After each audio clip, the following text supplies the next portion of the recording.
আজকে করাবো 14 number school Saragachhi Ramakrishna mission high school. এক একটা হুক্কা হুয়া বলে চেঁচায় রাজা, দু একটা বিমলার অভিমান কবিতায় খাবো না তো আমি পংক্তিটি আছে 4 বার। আমি গুনে দেখেছি 4 বার, তোমরা একবার দেখে নিও কবিতাটা। বৃষ্টি পড়ে টাপর টুপর কবিতাটি প্রথমে যে গ্রন্থে প্রকাশ করা হয়েছিল সেটা হচ্ছে শিশু। 4 নম্বর প্রশ্ন, হাটবারে হাটতলার গল্প বলে ভজন ভুক্তা। 5 নাম্বার, মৌমাছিকে ভুল পথে চালিত করার মন্ত্র জানে ধনাই। 5, 6, গ্রামের উত্তর পাড়ায় থাকে গণেশ কাওড়া। 7, নিয়ত তোমায় সরি কে কাকে স্মরণ করেছে? উত্তর হবে ফণি মনসা বনের পরীকে। এবার আসছি পরের পাতায়। 8, আমরা সবাই বন্ধু। রেখাঙ্কিত পদটি পুরুষ হচ্ছে উত্তম পুরুষ, মানে আমরা এসব উত্তম পুরুষ হয়। উদয় খুব ভালো ফুটবল খেলে, খুবটা হচ্ছে বিশেষণের বিশেষণ। 10, আয় এর বিপরীত শব্দ ব্যয়। এবার 2 এর যে প্রশ্নগুলো সেগুলো আমি আগের মতোই টাইপ করে লিখেছি, চলো সেটা দেখিয়ে দিচ্ছি। 2, পূর্ণবাক্যে উত্তর দাও। সহসা সেই জোয়ান ডাকাতদের নজর পড়ল। কার উপর ডাকাতদের নজর পড়েছিল? সহসা ডাকাত দলে নজর পড়ল সোনার পাতায় মোড়া ছোট্ট ফণিমনসার গাছটার দিকে। 2, জোয়ানরা সকালের কাজ সেরে এসে কি দেখে? ওটা দেখে কি, হাঁসগুলো উড়ে চলে গেছে। 3, নারকোলের ওই লম্বা মাথায় হঠাৎ দেখি কাল। কবি কি দেখেছিলেন? কবি দেখেছিলেন ডাবের মতো চাঁদ উঠেছে। 4, জানে শুধু আকাশ। আকাশ কি জানে? আকাশ জানে ঘুড়ি দুটো আকাশের কোথায় হারিয়ে যাবে, কারণ আকাশ তাদের বন্ধু। 5, একলা কবিতায় কবি কিভাবে প্রকৃতির আশীর্বাদ পেয়েছেন? একলা কবিতায় কবির মাথার উপর গাছের পাতা ঝরে পড়েছে, সেটাকেই কবি আশীর্বাদ হিসাবে ধরে নিয়েছেন। 6, মিষ্টি সবার চাইতে কি সবচেয়ে মিষ্টি এবং কেন? আখ সবার চাইতে মিষ্টি, কারণ আখ চিবিয়ে খেতে হয়। 7, তুই ওদের কাছে পয়সা নিস না দাদা, পয়সা না নিলে কি হবে? গোপাল নেপালকে কথাটি বলেছে, তার ধারণা পয়সা নিলে জটি পিসিমা তাদের নিমন্ত্রণ করবে না। একটি বাক্যের সাহায্যে ক্রিয়া বিশেষণের উদাহরণ দাও। ছেলেটি ধীরে লিখছে, ধীরে হচ্ছে ক্রিয়া বিশেষণ। 9, খুব মেঘ করেছিল কিন্তু বৃষ্টি হলো না। এই বাক্যের অব্যয়পদটি খুঁজে নিয়ে লেখো, এটা হচ্ছে কিন্তু, এটা হচ্ছে অব্যয়পদ। 10, ধ্বনি বিশ্লেষণ কল্পবিজ্ঞান আমি করেছি, তোমরা দেখে দেখে বসিয়ে নেবে।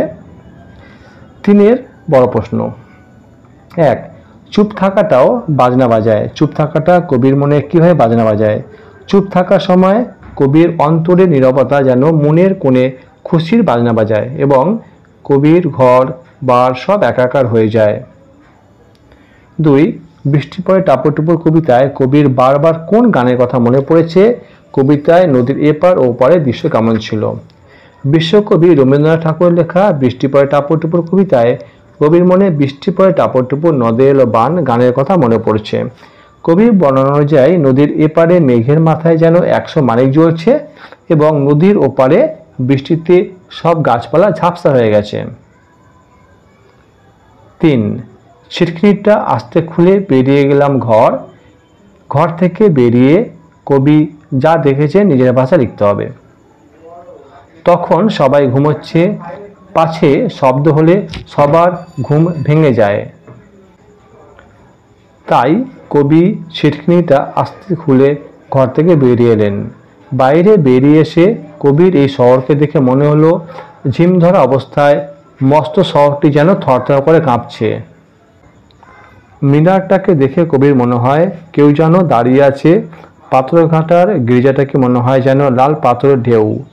দোয়াগাতলা পেরোতেই কবি যেই বাঁয়ে মোড় নেবেন তখন এক পাহাড় কবিকে আয় আয় বলে ডাক দেয়। সেখান থেকে এগোতেই তিনি দেখেন জোনাকিদের দরবার বসেছে লাল দিঘির পাড়ে। কবি ছড়ার বই খুলে বসে পাখির কাছে ফুলের কাছে নিজের মনের কথা বলতে থাকেন। 4 এর 1, ক্ষুদিরাম ভট্টাচার্যের বাড়ি আজ 2 দিন হাঁড়ি চড়েনি। ক্ষুদিরাম ভট্টাচার্য কে? তার বাড়ি 2 দিন হাঁড়ি চড়েনি কেন?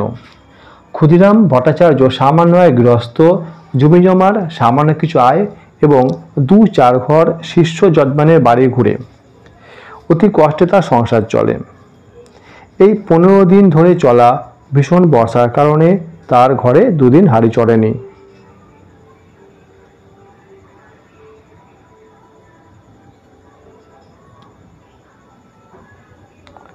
4-2 সাংঘাতিক কাণ্ড। সাংঘাতিক কাণ্ডটা কি? চট্টগ্রাম শহরের অল্প বয়সী কিছু ছেলে সাংঘাতিক কাণ্ডটা ঘটিয়েছিল। তখন ভারতবর্ষ ছিল ব্রিটিশ শাসনাধীন। মূলত চট্টগ্রামকে ইংরেজ শাসন মুক্ত করতেই তারা এমন কাণ্ড করেছিল। এক মাস্টারদার বুদ্ধিমতো ইংরেজ পুলিশের সঙ্গে লড়ে তাদের গোলাবারুদের ভাণ্ডারটিকে দখল করে নিয়েছে।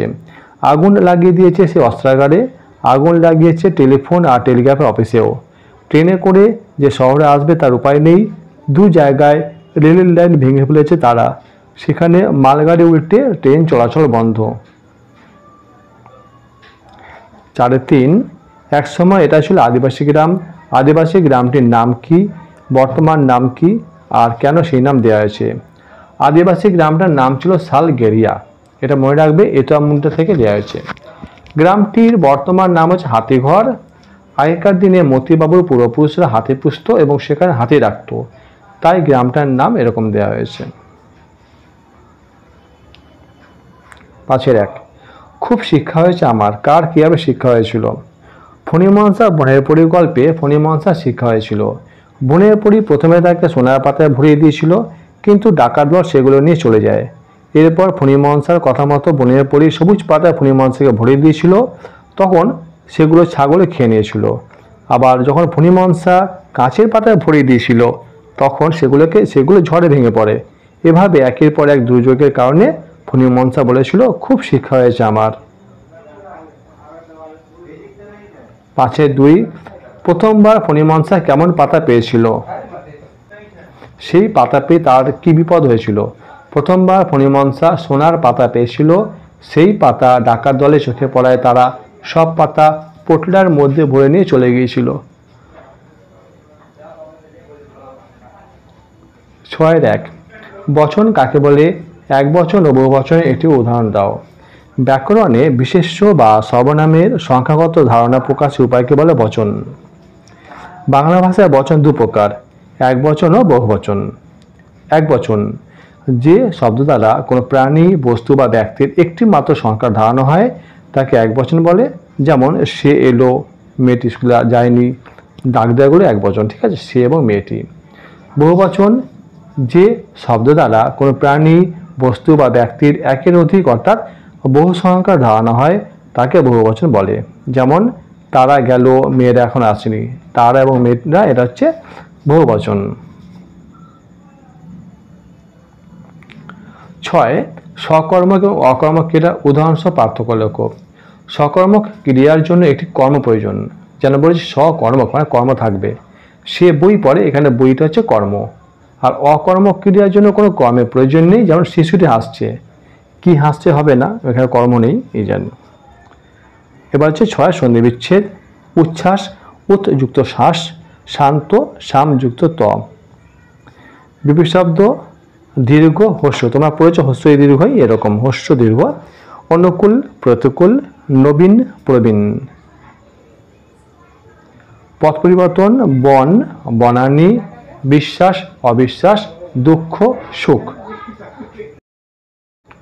রচনা বাংলার উৎসব।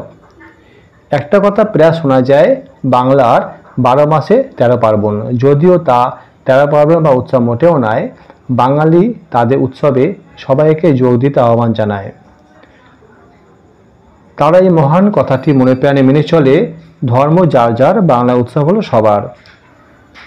বাংলাতে সারা বছর জুড়ে প্রচুর পরিমাণ উৎসব পালন করা হয়ে থাকে।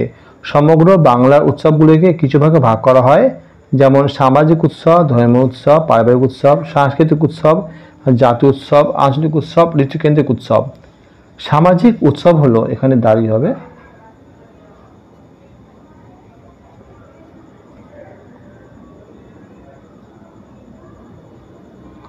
সামাজিক উৎসব হলো সমাজের কিছু বা অনেক মানুষকে নিয়ে অনুষ্ঠিত হয় এমন উৎসব। যেমন বাঙালির বিয়েবাড়ি, জামাই ষষ্ঠী, ভাইফোঁটা।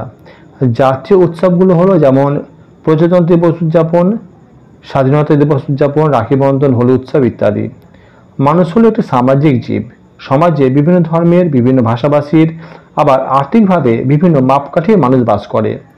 বাংলার উৎসব হলো একটি সেই জাদুমন্ত্র যা সমাজের সব মানুষকে একটা নিবিড় আত্মীয়তার যোগসূত্রে আবদ্ধ করে রাখতে সাহায্য করে। তাই আমরা বাংলা উৎসবগুলোকে পালন করব আমার জন্য, তোমার জন্য, আমাদের সকলের মঙ্গলের জন্য। 2 নম্বর রচনা আছে তোমার বিদ্যালয়ের গ্রন্থাগার, মানে স্কুলের লাইব্রেরি। গ্রন্থাগার হচ্ছে জ্ঞানের ভাণ্ডার। গ্রন্থাগার একটা শিক্ষা প্রতিষ্ঠানের অবিচ্ছেদ্য অংশ। আমাদের স্কুলে একটা সমৃদ্ধ গ্রন্থাগার রয়েছে। আমাদের স্কুল গ্রন্থাগারটি সুসজ্জিত। এতে 3টে বড় বড় কক্ষ রয়েছে। 2টো কক্ষ হলো পাঠকক্ষ, মানে যেখানে পড়াশোনা করে বসে। ছেলে মেয়েদের জন্য পৃথক কক্ষ রয়েছে। অন্য কক্ষে আলমিরার মধ্যে বইগুলো সাজানো থাকে। শিক্ষা, সাহিত্য, সংস্কৃতি, ধর্ম, ইতিহাস, ঐতিহ্য, অনুবাদ, গল্প, কবিতা, উপন্যাস সহ সব ধরনের বই রয়েছে আমাদের গ্রন্থাগারে। এখানে বিভিন্ন ধরনের প্রায় 5000 বই আছে। সেগুলো আমাদের বিভিন্ন বিষয়ের সহায়ক বইয়ের অন্তর্ভুক্ত। এখানে ইতিহাস, সংস্কৃতির উপর কিছু দুর্লভ বই রয়েছে। শুধু শিক্ষার্থীরাই গ্রন্থাগার থেকে বই পড়তে এবং বাড়িতে বই নিয়ে যেতে পারে। এই জন্য তাদের গ্রন্থাগার কার্ড দেওয়া হয়ে থাকে। আমাদের স্কুলের গ্রন্থাগারটি তত্ত্বাবধানের জন্য একজন গ্রন্থাগারিক রয়েছেন। একজন ছাত্র একসাথে 2টি বা 3টে বই নিতে পারে এবং এগুলোকে 1 সপ্তাহের জন্য বাড়িতে রাখতে পারে, কিন্তু পাঠকক্ষে সে যত খুশি বই পড়তে পারে। এটা ছুটির দিন ছাড়া প্রতিদিন সকাল 11:30 থেকে বিকাল 4টা পর্যন্ত খোলা থাকে। আমাদের স্কুল গ্রন্থাগারটি আমাদের নিকট বিরাট আকর্ষণ। সব মিলিয়ে আমাদের স্কুলের গ্রন্থাগারটি একটা সমৃদ্ধ গ্রন্থাগার। সত্যি আমরা এটার জন্য গর্বিত। লাস্ট হচ্ছে রচনা দুর্গোৎসব, মানে দুর্গাপূজা। দুর্গাপূজা বা দুর্গোৎসব হলো হিন্দুদের একটি অন্যতম বিশেষ ধর্মীয় এবং সামাজিক উৎসব। দুর্গাপুজো শরৎকাল অর্থাৎ আশ্বিন মাস উদযাপিত হয় বলে দুর্গাপুজোর অন্য নাম শারদ উৎসব। দুর্গাপূজা সমাজের ধনী গরিব, নর নারী, ছোট বড় সকলের মিলনের উৎসব। দুর্গাপূজা সমস্ত হিন্দু সমাজে প্রচলিত থাকলেও বাঙালি হিন্দু মানুষের কাছে দুর্গাপূজা সবচেয়ে শ্রেষ্ঠ উৎসব। সাধারণত দুর্গাপূজা আশ্বিন মাসের শুক্লপক্ষের 6ষ্ঠ দিন থেকে 10ম দিন পর্যন্ত অনুষ্ঠিত হয়। দুর্গাপুজোর 5টা দিন যথাক্রমে দুর্গা ষষ্ঠী, মহাসপ্তমী, মহাষ্টমী, মহানবমী এবং বিজয়া দশমী নামে পরিচিত। দুর্গা ষষ্ঠীর দিনে মা দুর্গাকে আহ্বানের মাধ্যমে দুর্গাপূজা শুরু হয়। পূজার 4র্থ দিন অর্থাৎ দশমী তিথিতে দেবীর প্রতিমা বিসর্জনের মাধ্যমে দুর্গাপূজা সমাপ্তি হয়। দুর্গাপূজার ধর্মীয় গুরুত্বের পাশাপাশি সামাজিক গুরুত্ব অপরিসীম। ইহা সমাজের সব স্তরের মানুষের মধ্যে তৈরি করে আন্তরিকতা এবং সুসম্পর্ক।